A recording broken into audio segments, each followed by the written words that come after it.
أعوذ بالله من الشيطان اللعين الرجيم بسم الله الرحمن الرحيم الحمد لأهله والصلاة على أهلها أما بعد قال رسول الله صلى الله عليه وآله وسلم حسين مني وأنا من الحسين ایام ماہ محرم کی مناسبت سے آپ تمام ناظرین و سامعین کی خدمت میں تسلیت و تعزیت عرض کرتا ہوں اور سرزمین قم المقدسہ سے آپ تمام کی حق میں دعا گو ہوں اور سحر کا بہترین وقت ہے، قبولیت دعا کا وقت ہے اور خوش قسمت ہے اس وقت میں کوئی اہل بیت کو وسیلہ بنا کر خدا کی بارگاہ میں دعا کر رہے ہیں اور گھر میں مجلس ابا عبداللہ الحسین برگزار کر رہے ہیں اور اہل بیت کو اپنے گھر میں مہمان بنا کر اہل بیت کے دامن سے متمسک ہے۔ اور ان ایام میں انتہائی مہم ہے کہ ہمیں چاہیے کہ دعا کریں، دعا کے ایام ہے اور قرآن میں متعدد مقامات پر خداوند علی اعلیٰ نے دعا کرنے کا حکم دیا ہے۔ ادعونی استجب لکم، بندوں سے کہا گیا ہے کہ میری بارگاہ میں التجا کریں، دعا کریں تاکہ میں تمہاری دعاؤں کو قبول کروں۔ لیکن دعا کے کچھ شرائط ہے، کچھ ضوابط ہے، کچھ قوانین ہیں، دعا سے پہلے کچھ شرائط ہے، دعا کے اثناء میں کچھ شرائط ہیں۔ چونکہ میرا موضوع وہ نہیں ہے، میں چاہتا ہوں کچھ مطالب جو ہے جوان اور جوانی کی اہمیت پہ گفتگو کروں۔ تو میں یہ عرض کرنا چاہ رہا ہوں کہ دعا کی اثناء میں کچھ شرائط ہے، دعا سے پہلے کچھ شرائط ہیں، اور ان شرائط میں سے ایک مہم شرائط یہ ہے کہ اگر کوئی بندہ خدا کی بارگاہ میں دعا کریں تو اہل بیت عصمت و طہارت پر درود بھی پڑھے اور ان کو وسیلہ خیر قرار دیں تو اس کی دعا مستجاب ہوتی ہے۔ چونکہ ہم دعائے توسل میں بھی پڑھتے ہیں یا وجیہن عند اللہ اشفع لنا عند اللہ، چہاردہ معصومین میں سے ہر ایک کا نام دعائے توسل میں ہم یاد کرتے ہیں، اس کے بعد ہم خدا کی بارگاہ میں ان کو وسیلہ خیر قرار دیتے ہیں، شفیع قرار دیتے ہیں، شفاعت قرار دیتے ہیں، پھر دعا کرتے ہیں۔ تو یقیناً خوش قسمت ہے وہ افراد، وہ مومنین جو ان ایام میں فرش عزائے حسینی بچھا کر زہرائے مرضیہ سلام اللہ علیہا کو ان کے لال کا پرسہ دینے کے لیے اہتمام کرتے ہیں، مجالس پر گزار کرتے ہیں۔ میں دعا کرتا ہوں، ممکن ہے پروگرام کے اثناء میں بھول جائیں تو میں پہلے دعا کرتا ہوں، خدایا جس گھر میں یہ مجلس ہو رہی ہے، خدایا بحق علی اکبر، بحق علی اصغر، بحق شہداء کربلا، بحق سید الشہداء، ان کی تمام شرعی حوائج کو برآوردہ فرما، ان کی رزق و روزی میں برکت دیں اور ان کے تمام آئین کرنے کی توفیق عنایت فرما، تمام مؤمنین مؤمنات کے جان مال عزت آبرو کی تحفظ فرما۔ پروردگارہ تمام مؤمنین دنیا کے جس کونے میں بھی ہو، خدایا شر آسمانی و زمینی سے محفوظ فرما، خصوصاً اس کورونا وائرس منحوس اس بیماری سے، اس وائرس سے اپنے حفظ امان میں رکھ۔ پروردگارہ دنیا میں دامن اہل بیت سے متمسک رہنے، آخرت میں اہل بیت کی شفاعت نصیب فرما۔ محترم ناظرین، کربلا درس بینش ہے، کربلا درس بصیرت ہے، ہمیں کربلا سے درس بصیرت حاصل کرنے کی ضرورت ہے۔ اور کربلا کے اس کاروان میں جتنے بھی افراد حسین ابن علی کے ساتھ ہیں، ان کے قول و فعل و کردار و گفتار سے ہمیں کما حقہ صحیح معنی میں درس حاصل کرنے کی ضرورت ہے۔ جب تک ہم کربلا کے ان شہداء سے درس حاصل نہیں کریں گے، فقط اور فقط مجلس کی حد تک ہم محدود کریں گے تو وہ کما حقہ مقصد کربلا فوت ہو جائے گا۔ کربلا کا ایک مقصد ہے، حسین کے قیام کا ایک مقصد ہے، حسین نے کیوں قیام کیا ہے؟ حسین ابن علی کے قیام کا اصل مقصد خود امام، مختلف لوگ تعبیر کرتے ہیں، مختلف لوگ تفسیر کرتے ہیں، امام حسین اس لیے میدان کربلا میں گئے، اس لیے مدینہ کو چھوڑ کر جو ہے عراق کی طرف حسین گئے ہیں، مختلف تعبیریں کرتے ہیں۔ اس کی تعبیر کرنے کی ضرورت نہیں ہے، ہمیں خود ابا عبداللہ الحسین سے ہم پوچھیں مولا کیوں تشریف لے گئے؟ مولا خود فرماتے ہیں انی لم اخرج اشرا ولا بطرا ولا مفسدا ولا ظالما بل انما خرجت لطلب الاصلاح امت جدی اريد ان آمر بالمعروف وانهى عن المنکر واسیر بسیرت جدی وابی علی بن ابی طالب۔ بس امام حسین کے قیام کا اصل مین مقصد خود امام خود بیان کر رہے ہیں۔ حسین خود فرماتے ہیں، امام علی مقام بیان فرماتے ہیں کہ میں اس لیے نہیں جا رہا ہوں کہ فساد پھیلانے کے لیے، ظلم کرنے کے لیے، جاہ و منصب کی لالچ کے لیے، نہ مال و دولت کے لیے۔ اگر میں جا رہا ہوں تو اصلاح کے لیے جا رہا ہوں، اصلاح امت جد، میرے نانا کی امت کی اصلاح کے لیے۔ اور اصلاح کس چیز سے ہو سکتی ہے؟ اصلاح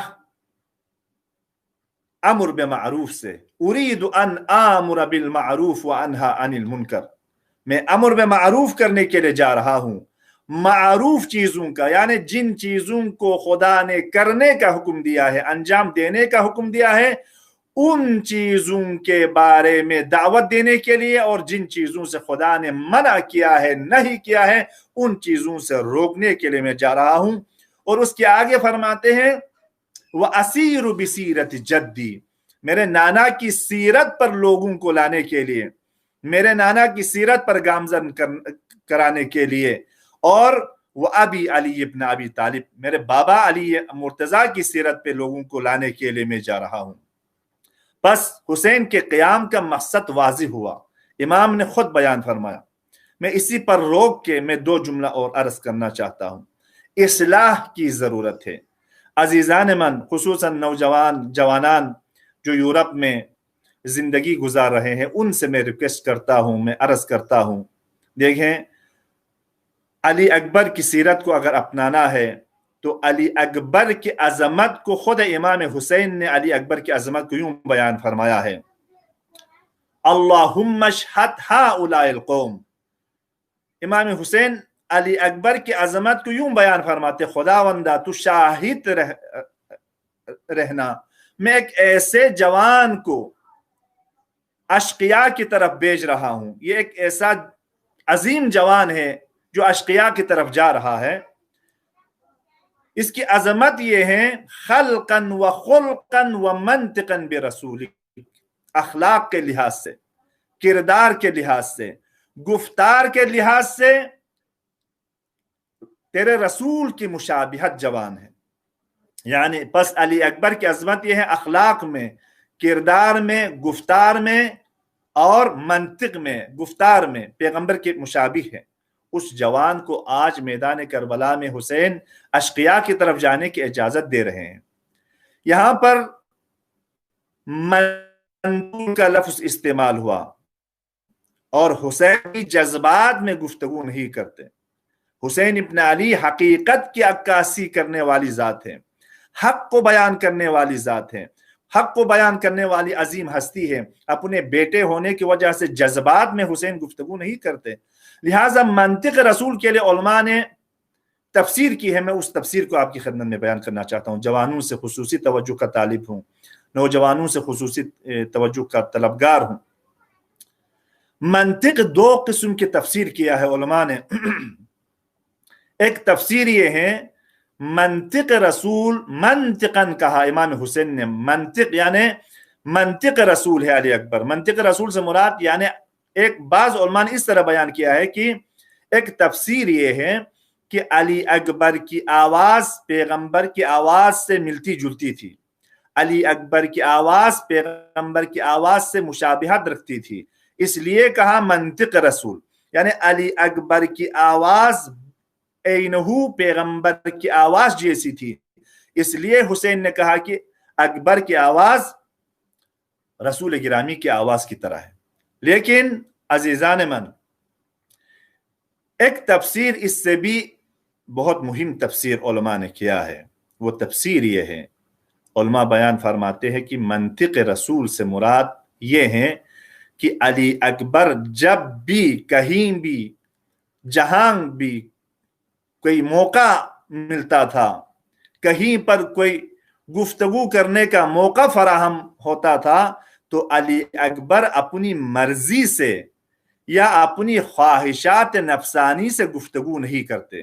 کیوں؟ اس کی دلیل یہ ہے چونکہ پیغمبر علی اکبر کو امام حسین نے کہا پیغمبر کے مشابہ ہے، اخلاق میں، کردار میں، گفتار میں، تو یہیں سے معلوم ہوتا ہے منطق رسول سے مراد یہ ہے پیغمبر کی عظمت بھی یہی ہے، وما ينطق عن الهوى ان هو الا وحی یوحی، میرا رسول وہ ہے جب تک وحی الہی نازل نہ ہو رسول گفتگو نہیں کرتے، رسول اپنے لبوں کو جنبش تک نہیں دیتا۔ کیوں؟ وحی الہی کا انتظار کرتے ہیں، رسول خواہشات نفسانی سے کچھ بیان نہیں کرتے۔ بس علی اکبر کی عظمت بھی یہی ہے کہ اکبر کو منطق رسول کہا، بس معلوم ہوتا ہے علی اکبر بھی اپنی خواہشات نفسانی سے کچھ نہیں بیان کرتا۔ جہاں پر کچھ بولنا ہے، جہاں پر کچھ کہنا ہے تو خدا کی رضایت میں، دین کے خاطر، مکتب کے خاطر، قرآن کے خاطر، خدا کو نظر رکھ کر خدا کی رضایت میں علی اکبر بولتا ہے۔ اس لیے یہ تفسیر بہت عظیم تفسیر علماء نے بیان کیا ہے کہ منطق رسول سے مراد اکبر جہاں بھی کچھ بیان کرنا چاہے تو خدا کو مد نظر رکھ کر، خالق لا یزال کو مد نظر رکھ کر علی اکبر بولتا ہے۔ عزیزان من، بس جوان اور جوانی کی اہمیت ہے۔ علی اکبر کی عمر کے بارے میں 18، 26، 28، 29 مختلف بیان ہوا ہے، مشہور یہی 18 سال یا 19 سال کی عمر جو علماء نے بیان کیا ہے، مشہور یہی ہے۔ اس عمر میں دیکھیں کس حد تک علی اکبر مطیع امام ہے، زمانے کی امام کی اطاعت کو اپنا فرض سمجھتے ہیں۔ ایک طرف باپ ہونے کے ناطے تمام نوجوانوں کے لیے ضروری ہے والدین کی اطاعت۔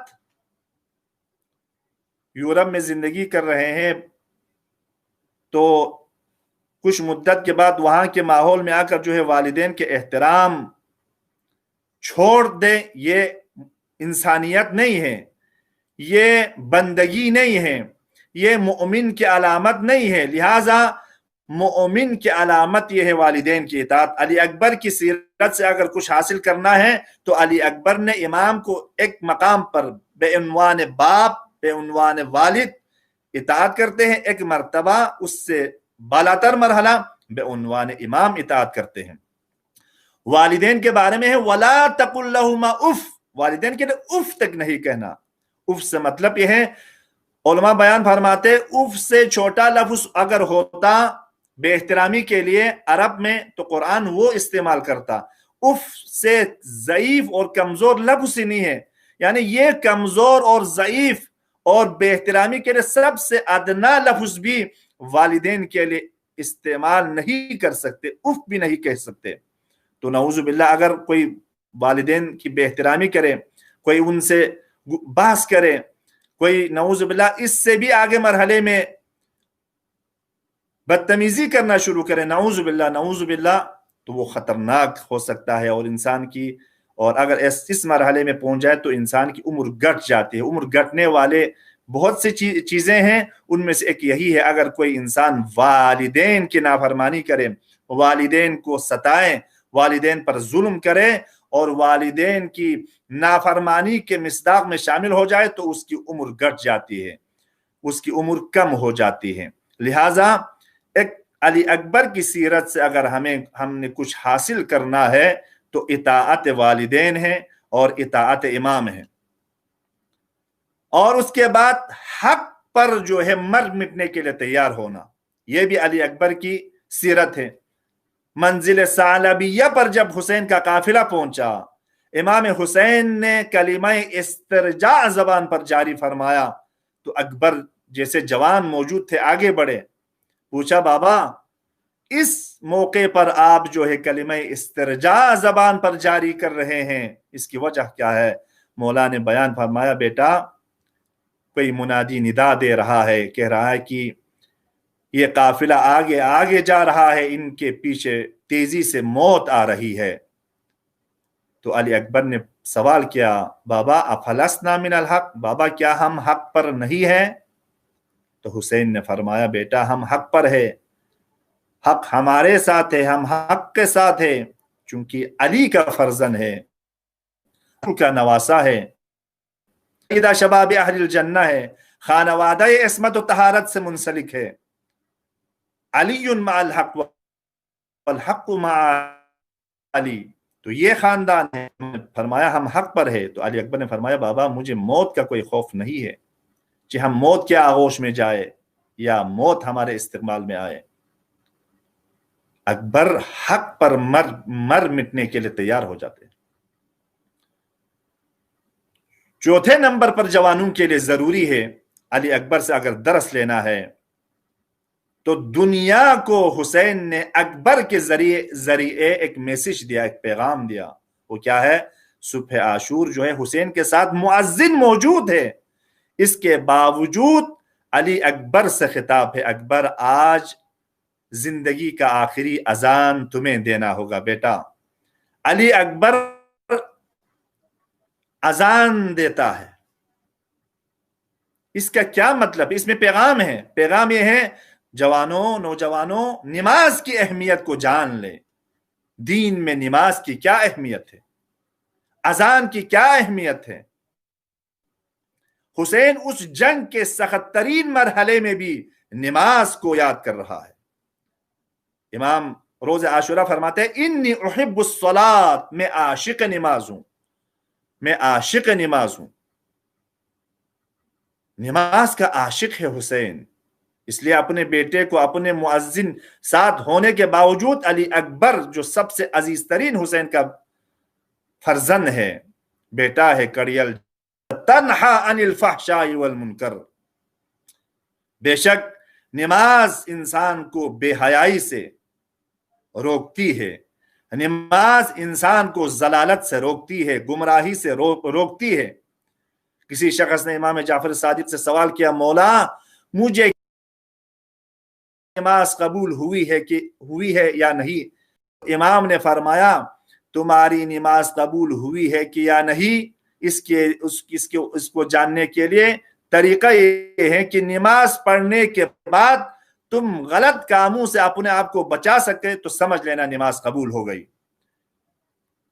نماز پڑھنے کے بعد غلط کاموں سے اپنے آپ کو بچا سکے تو سمجھ لینا نماز قبول ہو گئی۔ لیکن ادھر نماز ہے ادھر جو ہے غلط کام ہے، ادھر نماز ہے ادھر غیبت ہے، ادھر نماز ہے ادھر جو خدا نے حرام قرار دیا ہے ان چیزوں کی طرف مائل ہو جائے تو سمجھ لینا نماز قبول نہیں ہوئی ہے۔ اکبر سے اگر درس لینا ہے تو نماز کی اہمیت، والدین کی اطاعت، زمانے کی امام کی اطاعت۔ قرآن سے اگر ہم نمونہ لینا چاہے، میں دو نمونہ قرآن سے عرض کرنا چاہتا ہوں، ایک خواتین کے لیے، ایک نوجوان اور جوانوں کے لیے۔ حضرت شعیب کی بیٹی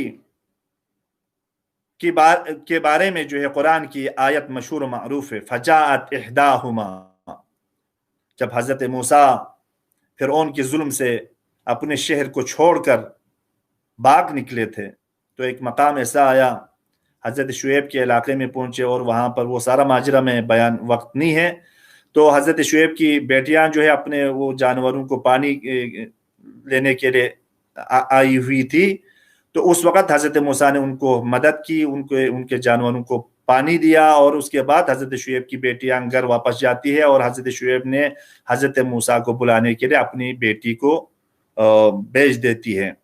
تو اس وقت جو ہے یہاں پر حضرت شعیب کی بیٹی کی عظمت کے بارے میں قرآن کا یہ جملہ دیکھیں، یہ نوجوان جوان شادی خواتین کے لیے، جوانوں کے لیے پیغام ہے۔ حضرت شعیب کی بیٹی کی عظمت یہ ہے، شادی شدہ نہیں ہے، نوجوان لڑکی ہے، لیکن حضرت شعیب کی بیٹی کی عظمت یہ ہے فجاءت احداہما تمشی علی الاستحیاء، اتنی باحیا ہے، لہٰذا خواتین کے لیے، نوجوان خواتین اور لڑکیوں کے لیے، بیٹیوں کے لیے، میری ماں بہن کے لیے یہ جملہ ضرور ذہن نشین کر لیں کہ سب سے مہم جو ہے حیا ہے، سب سے مہم عفت ہے، سب سے مہم پاک دامنی ہے، پردے کی حفاظت ہے۔ اس آیت میں حضرت شعیب کی بیٹی کی عظمت کو یوں بیان کر رہا ہے خداوند علی اعلیٰ، فجاءت احداہما تمشی علی الاستحیاء، اس حد تک باحیا تھی، اس حد تک باعفت تھی، تمشی علی الاستحیاء۔ بعض علماء نے بیان کیا ہے کہ بہت احتیاط سے راہ چلتی تھی، کہیں ایسا نہ ہو کہ پردہ ہٹ نہ جائے، چادر ہٹ نہ جائے، بدن نمایاں نہ ہو۔ لیکن بعض نے فرمایا نہیں، تمشی علی الاستحیاء، اس حد تک باعفت تھی، اس حد تک پاک دامن تھی، تمشی علی الاستحیاء، گویا کی حیا پر سوار تھی، یعنی حیا اس کی کنٹرول میں۔ حیا خاتون کی خدا تعریف کر رہا ہے۔ یہ خواتین کے لیے، یہ میری بہنوں کے لیے، میری بیٹیوں کے لیے پیغام ہے۔ اب جوانوں کے لیے ایک پیغام، وہ پیغام کیا ہے؟ وہ پیغام یہ ہے، حضرت ابراہیم زلیخا کی چال اور مکر سے اپنے آپ کو بچانے کے لیے جب نکلے تو تمام دروازوں کو بند کر دیا تھا اور تمام دروازوں کو لاک کیا تھا، بھاگنے کا کوئی امکان نہیں تھا۔ لیکن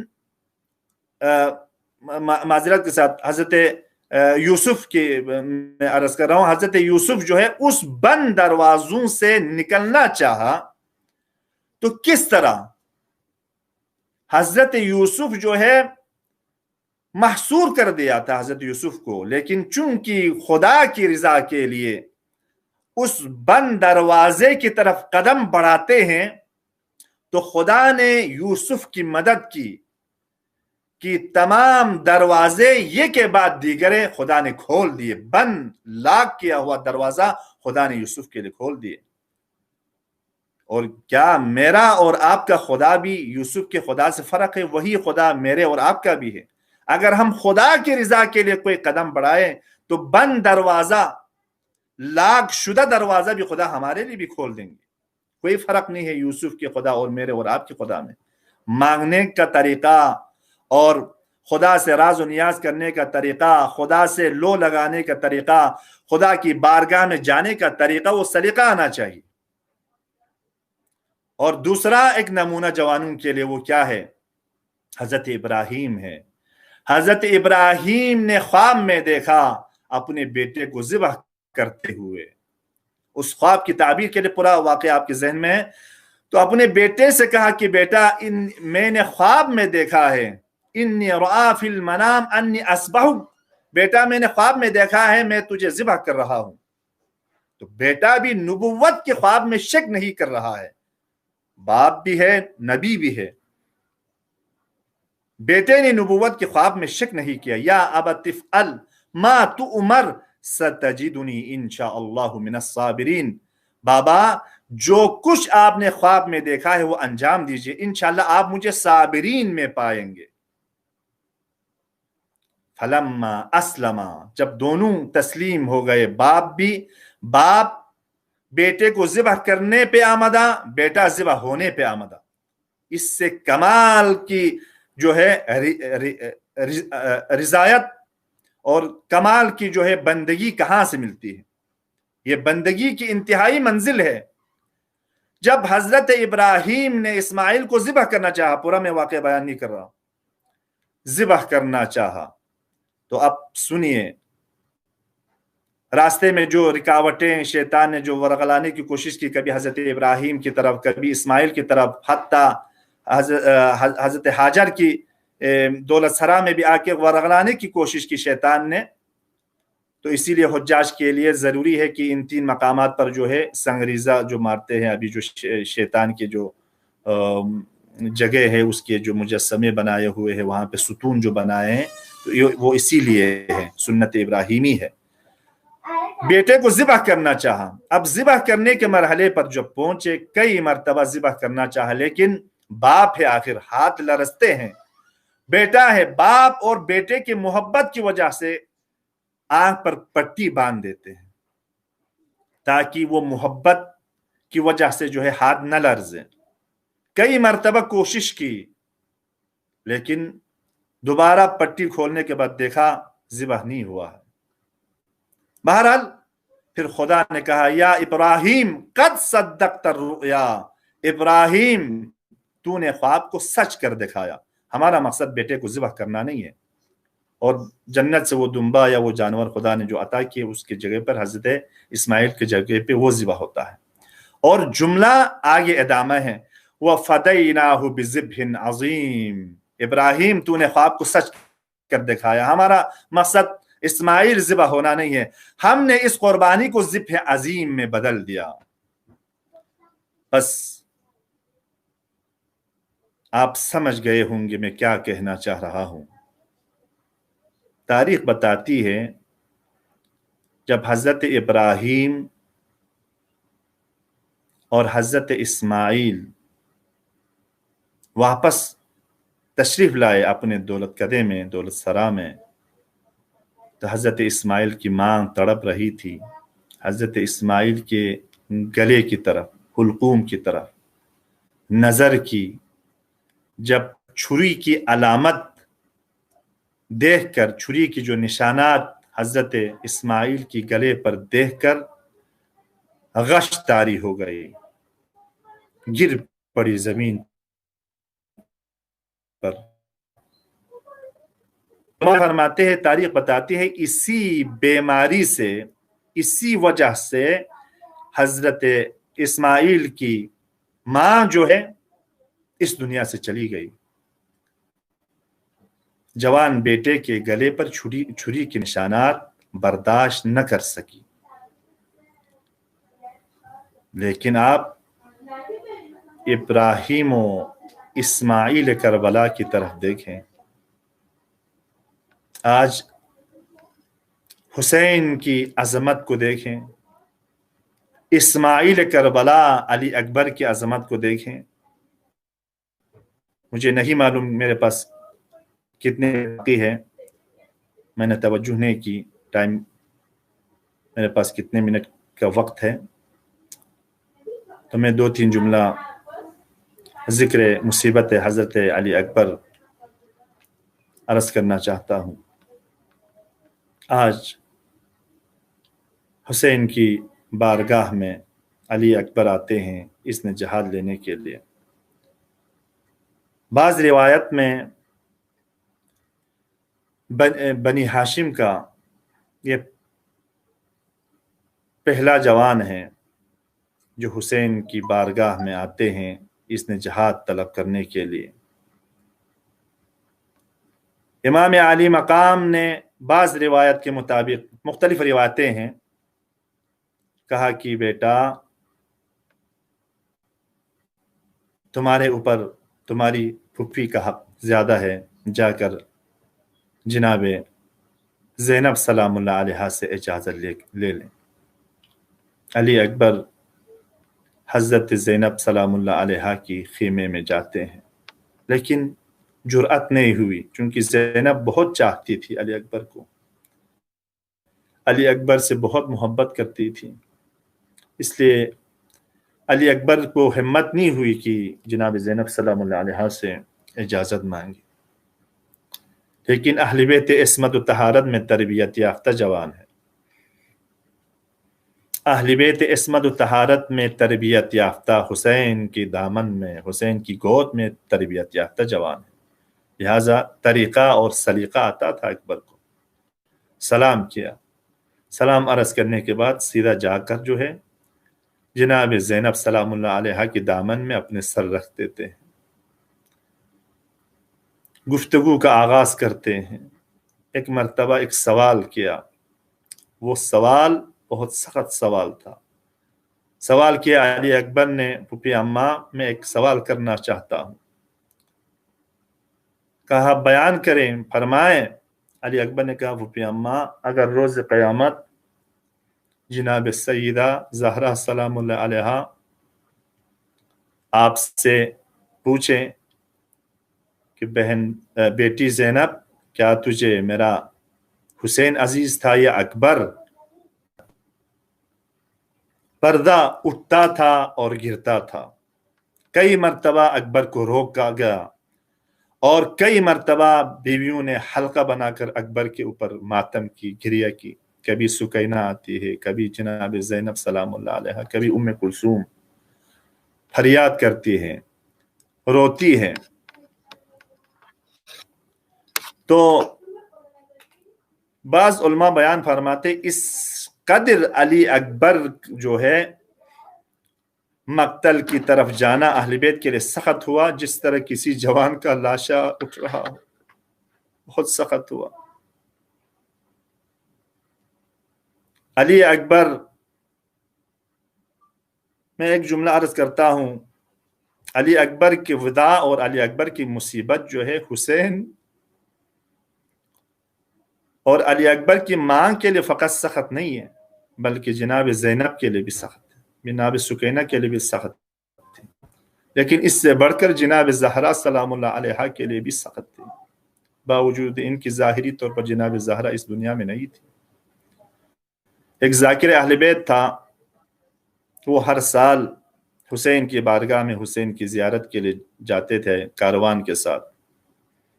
ایک دفعہ اس کے احباب آئے اربعین کے موقع پر، کہا کہ ہم تیار ہیں، اگر جانا چاہتے حسین کی بارگاہ میں چلیں. بہرحال اس نے کہا میری کچھ مصروفیت تھے لیکن آپ لوگ آئے تو میں آپ لوگوں کے ساتھ جانے کے لیے تیار ہوں. وہ نوحہ خان تھا، نوحہ پڑھتا تھا، حسین کا ذاکر تھا.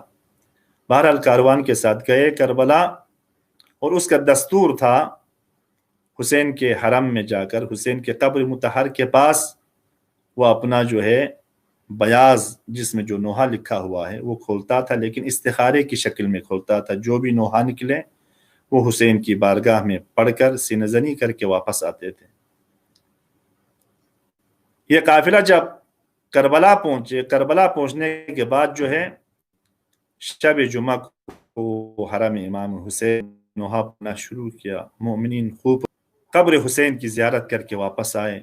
رات کو عالم رؤیا میں جناب زہرا رات کو عالم رؤیا میں امام حسین علیہ السلام کو آتے دیکھا. امام کی استقبال کے لیے نوحہ خان کھڑے ہو جاتے ہیں، حسین کی بارگاہ میں سلام عرض کرتے ہیں، لیکن دیکھا حسین رو رہے ہیں، حسین کی آنکھوں سے آنسو جاری ہے.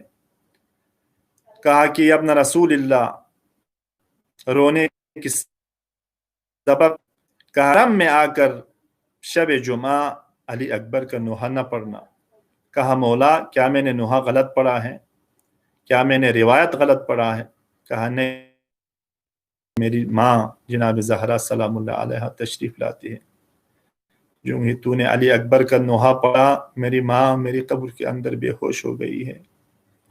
تو عزیزان من، علی اکبر کی مصیبت فقط جناب امام حسین کے لیے سخت نہیں تھی، جناب سیدہ سلام اللہ علیہ کے لیے بھی گران گزری.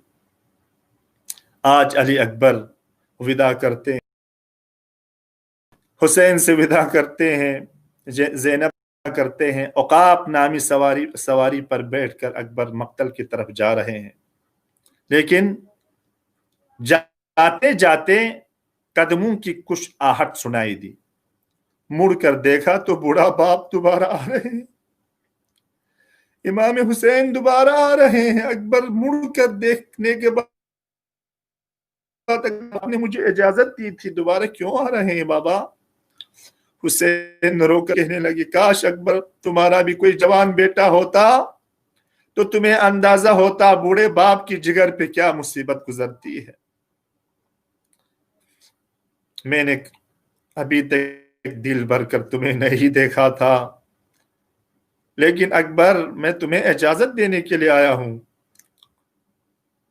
تیرے چہرے کی طرف دیکھنے کے لیے آیا ہوں. کچھ مدت اکبر کی زیارت کی، حسرت سے اکبر کی طرف نگاہ کی. حسین پھر اس کے بعد خدا کی بارگاہ میں ہاتھوں کو بلند کر کے فرمایا خدایا تو شاہد رہنا، اس فوج اشقیاء کی طرف میں اس جوان کو بیچ رہا ہوں جو شکل و گفتار و کردار میں تیرے رسول کی شباہت ہے۔ کننا اذا اشتقنا الى رسولک نظرنا الیک، پروردگارا جب بھی تیرے رسول کی زیارت کی مشتاق ہو جاتے تھے تو ہم اکبر کو دیکھ کر سیراب ہو جاتے تھے، وہ اکبر بھی جا رہا ہے۔ حسین مایوسانہ نگاہ کر کے واپس آتے ہیں، لیکن اکبر سے کہتا ہے میرا بیٹا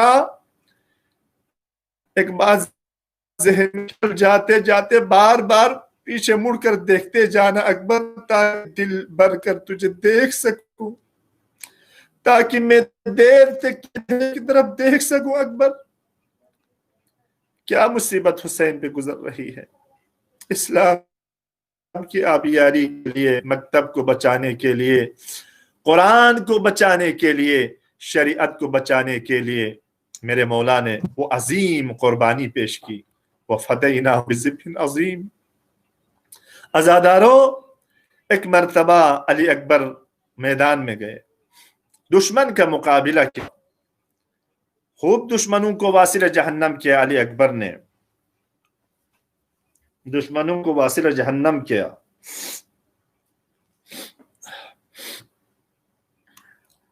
ایک مقام ایسا آتا ہے، علی اکبر حسین کی بارگاہ میں واپس آتے ہیں، یا ابتا العطش قد قتلنی وثقل الحدید اجہدنی، بابا پیاس کی وجہ سے، اس اسلحے کی وجہ سے اور جنگ کی شدت کی وجہ سے اور بدن سے کافی وجہ سے پیاس کی شدت ہے، اگر ہو سکے، امکان ہو سکے تو مجھے تھوڑا پانی پلا دیجئے۔ البتہ اس میں تفسیر ہے کیونکہ وقت نہیں ہے، مصائب